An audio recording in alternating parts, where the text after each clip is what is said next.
you scream, I'll cut your throat. Move, move, move. Get in the vehicle now. Get in.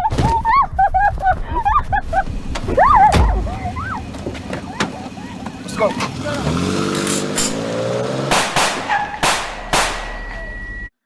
Hey YouTube world, harvest is plenty. I hope all is well. Thanks for stopping by to check out the video. Please don't forget to like by clicking the thumbs up button, share, and subscribe to the channel, and also leave a comment.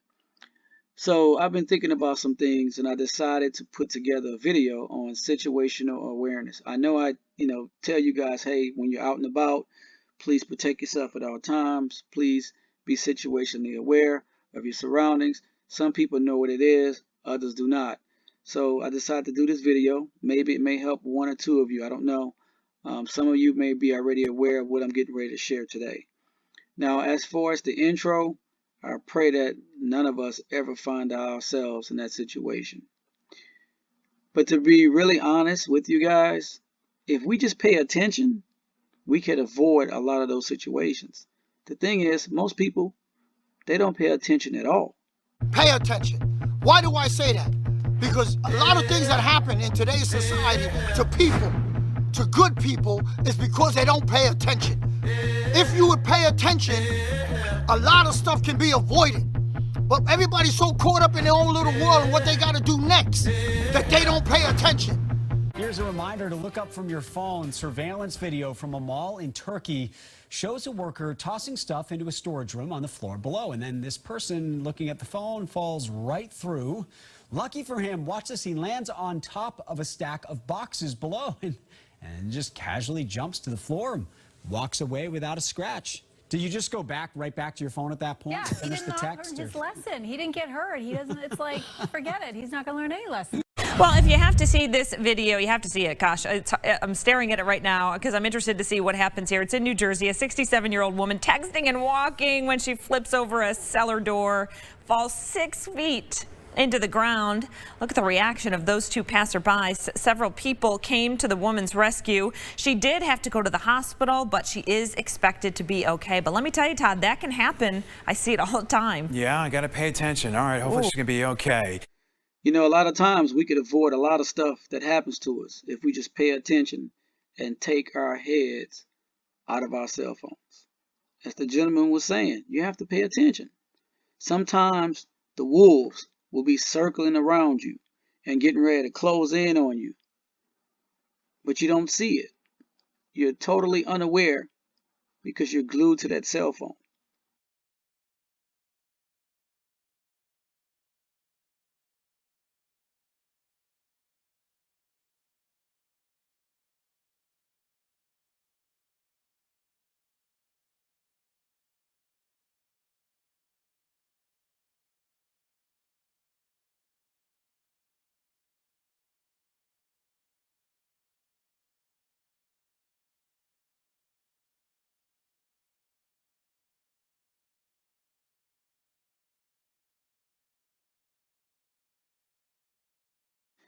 Thank God all they wanted was just her vehicle, and they didn't want her life. Sometimes criminals want more than the wallet or your purse or your vehicle or that nice watch that you're wearing. Sometimes they want that plus your life. Sometimes you can comply fully with a criminal and they still will shoot you or they still might stab you. You just don't know. So that's why you have to stay prayed up and covered in the blood of Jesus, and also practice situational awareness. Now, I would like to share with you guys something that I learned years ago when I took a course back in the day. It's called the Color Code Level of Awareness. It was created by a lieutenant colonel in the U.S. Marine Corps. His name was Jeff Cooper. And he created this color code level of awareness. Pretty much is to help people understand the mental condition and the level of preparedness that is necessary to deal with a potential criminal attack, or to move from how I was taught to move from a relaxed state or a relaxed readiness to deadly force. So moving from a relaxed state all the way to deadly force or using deadly force. And The change is being made mentally in your mind. And so we're going to go over that. I'll try not to keep it too long, even though I could stay on this for a long time. And so the lady that was sitting in her car, she was in what is called condition white, meaning she was unaware, she was unprepared, she was completely tuned out. The guy walked right past her car, looked, saw that she wasn't paying attention, approached her car and waved on his buddy like, come on, man. And they snatched her out of her car. Now, what if they would have just put a gun to her head and said, scoot over. We're going to drive off with you. That could have been the end of her life. If you fight, I will shoot you right now. That could have been the end of her life. And so you never want to be in condition white. You never want to be unaware. You never want to be unprepared, especially when you walk outside the walls of your house. Once you step outside, you're now in the public. And so you have to be aware. And that takes us to the next level. Condition yellow. Yellow, you're relaxed. You're not stressed out. Everything is not a threat. You're acting normal. You're relaxed, but you are prepared and you are aware. It's a good situation to be in. I operate every day in condition yellow. I wake up in the morning, I walk outside my house, I'm in condition yellow. I'm relaxed. I'm looking around. I'm aware and prepared for whatever. The next level is condition orange. Condition orange is when you're out and about and you notice something. Something has caught your attention or you're focused. You may even consider it to be a threat. And remember, not all threats are two-legged animals. Two-legged predators like humans. Sometimes it could be a four-legged predator, like a dog has broken loose and is on the attack. And you notice, that dog could possibly attack me. Or you're walking down the street and you notice a group of guys standing up on a street corner and you're walking towards them. And you're not sure.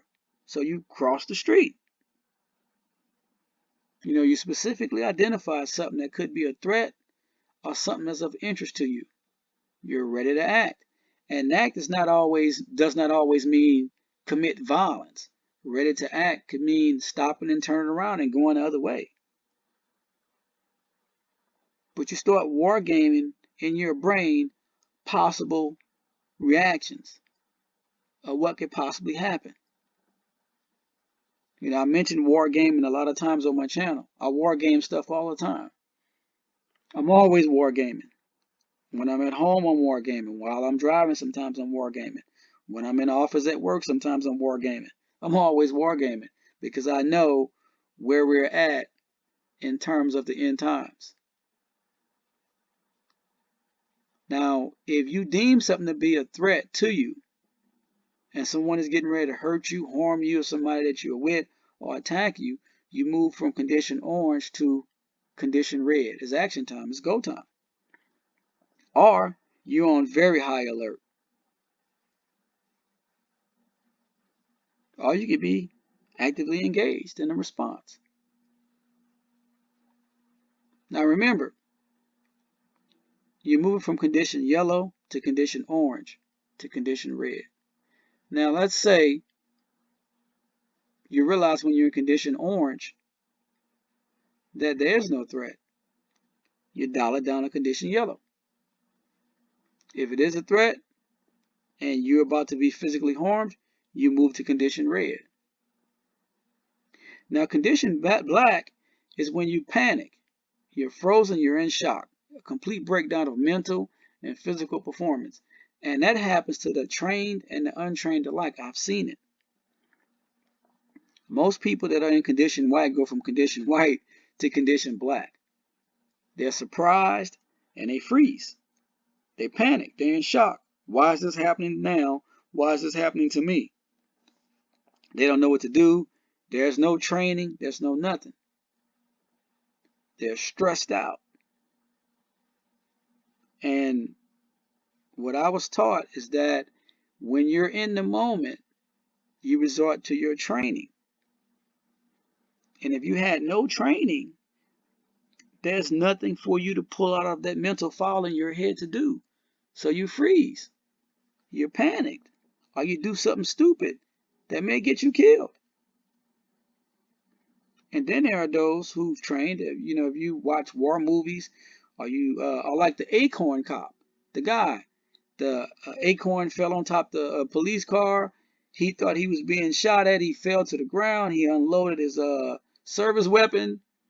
He even yelled in the microphone, "I need help, officer down, I've been hit." And it was just an acorn that fell on top of the car. Complete breakdown of his mental faculties. And so that happens. So I just want to share this color code level of awareness with you guys. Hopefully it helps somebody. Some of you guys are probably squared away and you know all of this stuff already. But it's probably one person out there that this helped. I'll give you guys some other tips, especially for the ladies out there. When you're parking your cars, when you're going to the grocery stores or you're shopping and things like that, never park to cargo van next to cargo vans. You don't know who or what is in those cargo vans. I tell all the ladies in my life, don't park next to cargo vans or U-Haul trucks or anything like that, if you could. If there's these SUVs with blacked out windows, don't park next to those neither. You don't know who's behind that tinted window. There could be some people who just want to rob you, or it could be nothing. But why take the chance?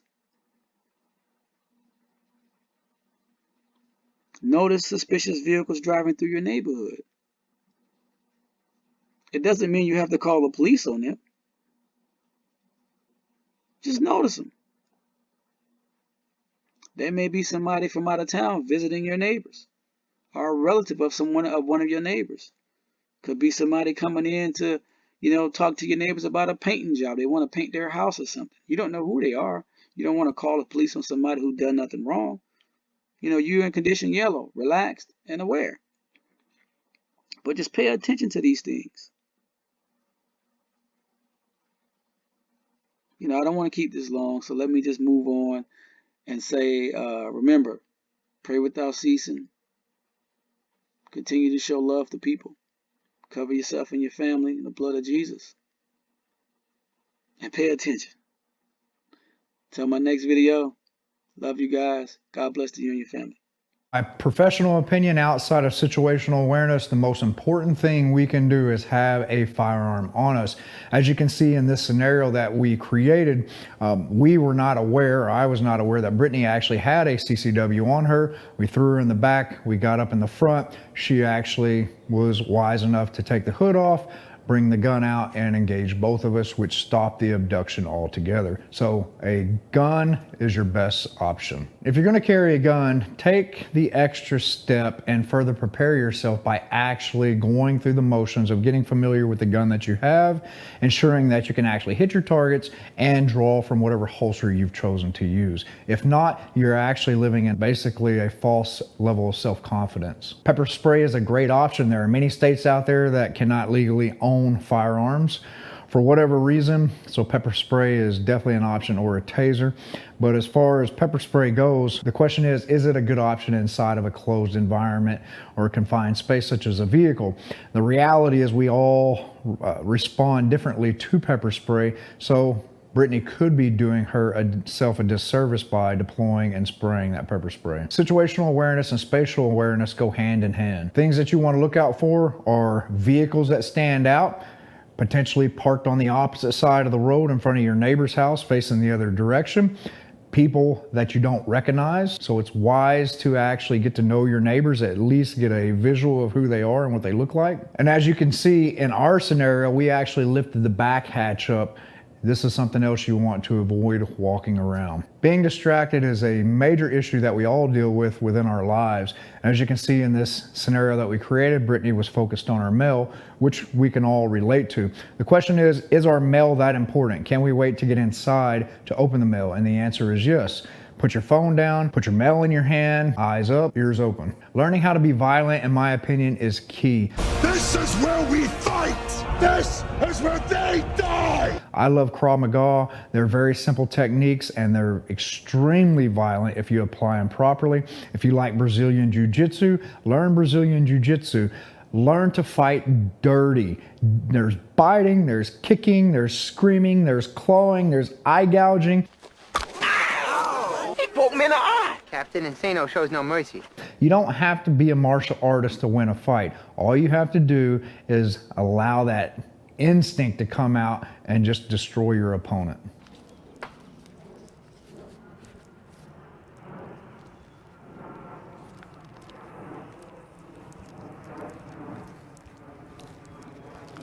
What you'll notice in this scenario is Brittany at some point recognized something stood out, so she decided to cross the road and not even cross paths with this vehicle.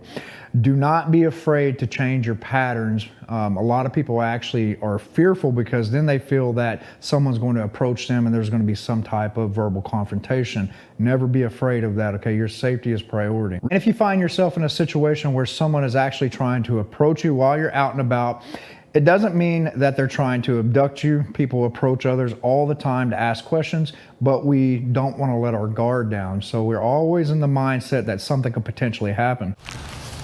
Excuse me, ma'am. How are you doing today?